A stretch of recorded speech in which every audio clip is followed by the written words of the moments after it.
Hi everyone, welcome back to the channel. Happy New Year to you all. Today I want to talk about something that I think many editors either neglect or don't pay enough attention to, and that is audio. I understand that when editing Hollywood movies and high-end commercials, there's a whole other department that deals with sound. And as an editor doing that kind of work, perhaps you don't need to concern yourself with audio. However, for the rest of us who are editing YouTube videos, wedding videos, short films, corporate videos, etc., the job of editing sound usually falls directly on us. Today, I want to focus on the space and the gear that is required in order to even be able to listen to the audio from your computer correctly. And no, I don't mean through your laptop speakers. Let's get right into it. One of the key components of the edit suite is the room itself. Room size and acoustics will impact the way that everything sounds the most. Soundproofing and sound treatment are really cool and dense topics, but they're beyond the scope of this video. I also understand that we don't always have control over our living situation, but I hope that some of these suggestions will be useful to you nonetheless. First of all, make sure you don't put your production desk against the kitchen or bathroom wall, or a wall that is shared with neighbors. The last thing you want is to have a production desk right up against the wall where a ton of noise is coming from. Number two, if possible, place your desk in the middle of the wall that you picked, and pull it slightly away from the wall if possible. That will ensure that you don't get more reflections on one side versus the other. Number three, have a rug on the wall, and preferably other large furniture such as bookcases, armchairs, couches, etc. in the room. This will help you deaden the room by breaking up sound reflections. Those foam packs that you see on Amazon won't do anything to help you with the treatment and are a huge waste of money. There are legitimate panels that you can get that can be placed on walls and ceiling, but they're usually made out of fiberglass, which is much thicker and absorbs frequencies better, but they're also a lot more expensive. I will link to some down below in case you're interested. Number four, add bass traps to the corners of the room. This is really important in dealing with frequency buildups in the corners, and unlike sticking cheap foam panels on walls, they actually work. You can purchase bass traps online, or you can watch a video on the SMG channel on how to make your own for about 40 bucks. I will link to that down below. Okay, now let's look at the hardware that you will need. First, you need to be able to send the audio from your computer to either the studio monitors or headphones. While you can send audio from a headphone jack found on your laptop or a sound card on a PC, that audio is usually not of the highest quality, and dynamic range is limited.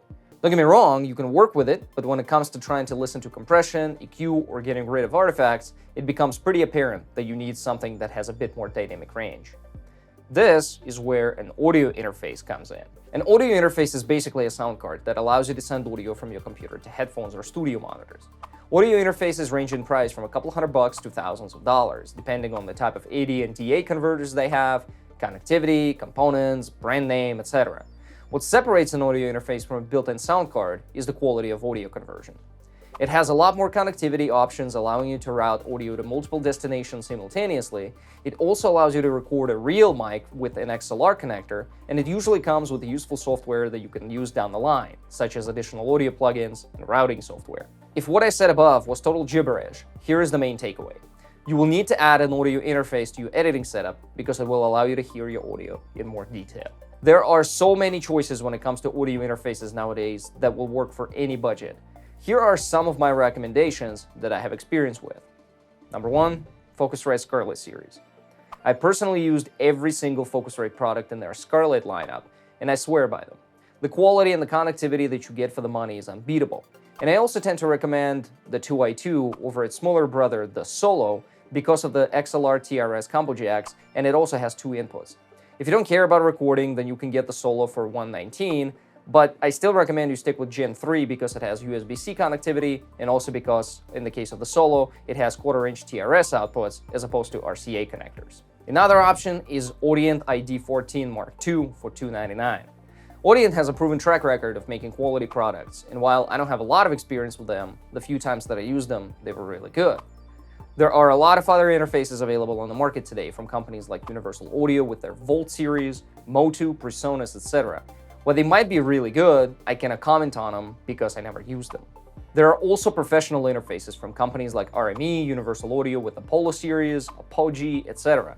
However, I think if you're just starting out, there's no reason you should be spending that kind of money on an audio interface. Now, with the interface out of the way, let's look at the second most important component, and that is studio monitors and/or headphones, and why I think you should actually have both. Studio monitors are professional speakers that are used in music studios as well as edit suites around the world. Home entertainment systems with built-in speakers on your laptop tend to boost certain frequencies and eliminate others in order to make you sound full or big or whatever other marketing word they decide to add to their description.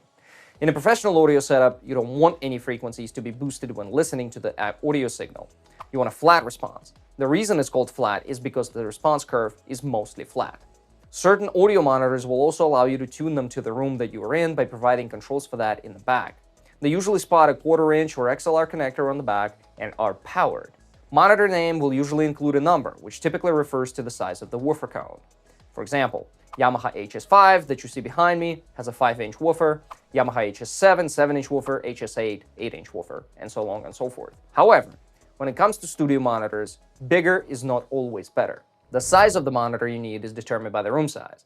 If you have a small room, you're better off with a 5-inch woofer than an 8-inch woofer because sometimes the bass response will drown out other frequencies.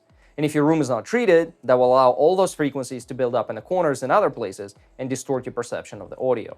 However, if your room is large, you can go ahead and get a 7-inch or 8-inch monitors to get the extra bass response, should you need that. My recommendation for studio monitors is a Yamaha HS series. I personally have 2 pairs of HS5 monitors at my house, another pair of HS5 and HS8 monitors at the studio. I've been using these monitors for a very long time and can attest to their quality and accuracy of response. They also come in 3 colors, white, gray, and black, if you care about that kind of thing. I've also heard great things about KRK, Roccat, as well as Kali studio monitors. I've not personally tested them, so if either of those companies wants to send them to me for testing, I'll be happy to drive them.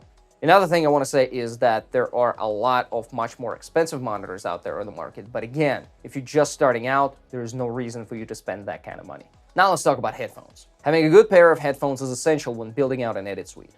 As I said previously, we don't always have control over our living situation, and your roommates or your spouse might not exactly entertain the idea of you mixing an audio track at 3 o'clock in the morning. This is where having a good pair of headphones comes in really handy. Unlike studio monitors, headphones can provide a more detail-oriented listening experience. You might hear certain things that you did not pick up when listening through studio monitors. Professional headphones come in closed-back and open-back design. Open-back headphones provide a listening experience closer to that of studio monitors and allow more environmental noise when listening. This is very useful when evaluating how a mix would sound in a regular listening environment. Closed-back headphones allow you to hear more detail in a recording and are more suitable for a corrective/restoration audio workflow, where it is really important to hear things like mouth clicks, sibilances, plosives, additional background noise, etc. So which ones should you get? If you already have a pair of studio monitors, I would recommend you pick up a closed-back pair of headphones. That way you will have the best of both worlds. If you don't have studio monitors, I would still recommend picking up a pair of closed-back headphones, because if really needed, you can listen to your track through AirPods, laptop speakers, etc.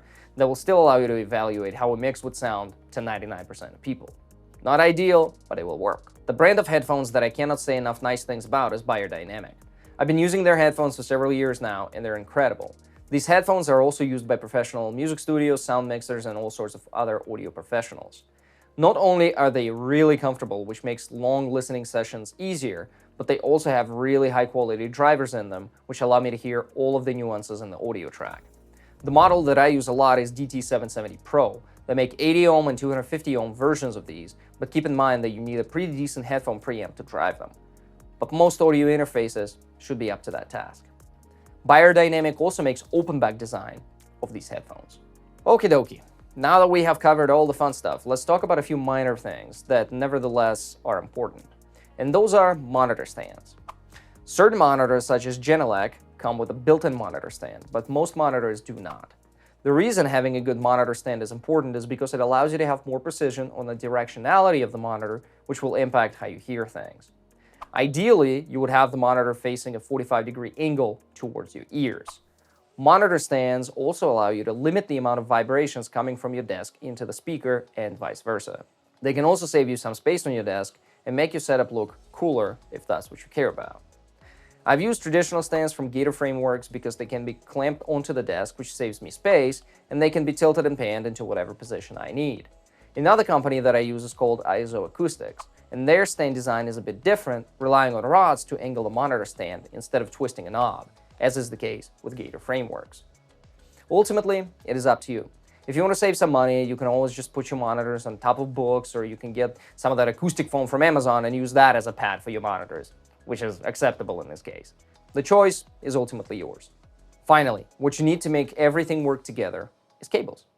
Studio monitors typically have either a 1/4-inch TRS or an XLR input, whereas interfaces most always have a 1/4-inch TRS output. So what you will need to do is get some 1/4-inch TRS to XLR or 1/4-inch TRS to TRS cables of the desired length, and you should be good to go. Make sure you get TRS cables and not an instrument cable. TRS stands for tip ring sleeve and will have 2 rings on a 1/4-inch jack versus an instrument cable that will only have a single ring. Also, while Monster Cables and Mogami Cables advertise themselves to be better than everything else, most of that is marketing nonsense. You can buy regular cables at your local music stores or online and be perfectly fine.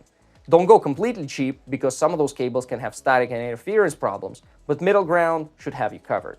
I've been using cables from Livewire, which is a Guitar Center brand, for years with no problems at all.